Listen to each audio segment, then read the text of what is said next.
le général de Gaulle a visité pendant 3 jours la zone d'occupation française en Allemagne. Et c'est par Saarbrück qu'a commencé cette tournée d'inspection. En compagnie du général Koenig, commandant en chef français en Allemagne, le général de Gaulle s'est rendu à l'hôtel de ville où il a reçu les autorités civiles de la Sarre qui ont affirmé leur volonté d'effacer le souvenir d'un passé honteux et de remplir toutes les obligations qui leur incombent. Dans la ville, pavoisée aux couleurs françaises, un défilé militaire s'est déroulé en présence du général de Gaulle et de M. Diethelm, ministre de la guerre.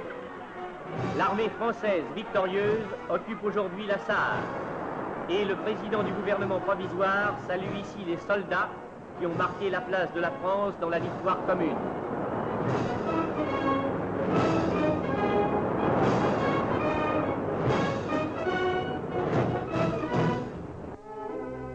À Mayence, maintenant, à travers les ruines qui ont fait comprendre aux Allemands le poids de leurs erreurs, le général de Gaulle s'est adressé aux populations rhénanes après avoir reçu le salut de leurs représentants.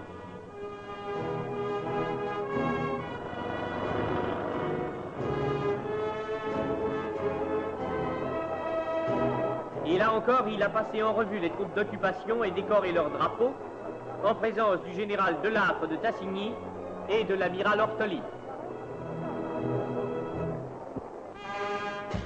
Puis, à travers les ouvrages orgueilleux et inutiles de la ligne Siegfried, le cortège pénètre en Alsace et Wissembourg, en acclamant le chef du gouvernement, apporte une fois de plus la joie, la reconnaissance et la fidélité des provinces de l'Est.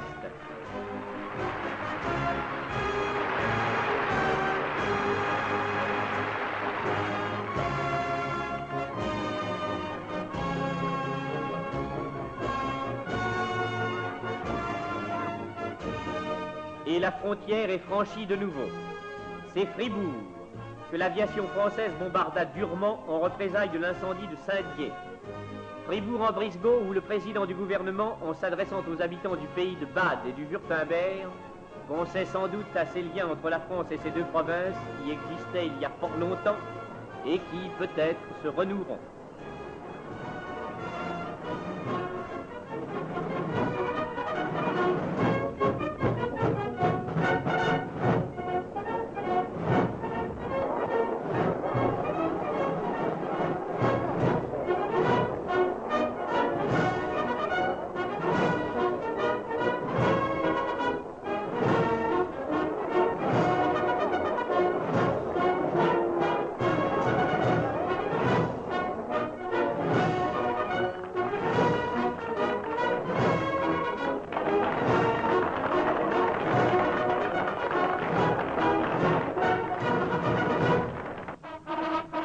Et c'est encore dans le pays de Bade, à Salzbach, sur une petite enclave française en terre allemande, que se déroule une émouvante cérémonie devant le monument élevé à Turenne, un des plus beaux exemples de la bravoure et de la sagesse française.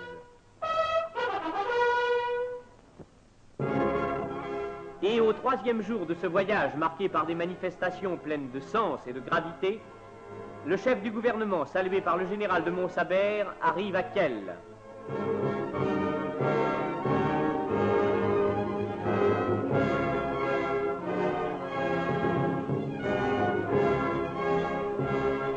Il monte en vedette pour traverser le Rhin. C'est à Strasbourg que s'achèvera le voyage. À Strasbourg où passe le Rhin. Et c'est du Rhin que parlera le général de Gaulle à la jeunesse de Strasbourg. Il dira que le Rhin était hier une barrière et une ligne de combat, mais il peut redevenir demain un lien occidental. Ce qui était une frontière peut devenir un trait d'union. Tel est le sens d'un voyage au terme duquel le général de Gaulle s'écriait devant la population de la métropole du Rhin: vive Strasbourg, vive l'Alsace, vive la France.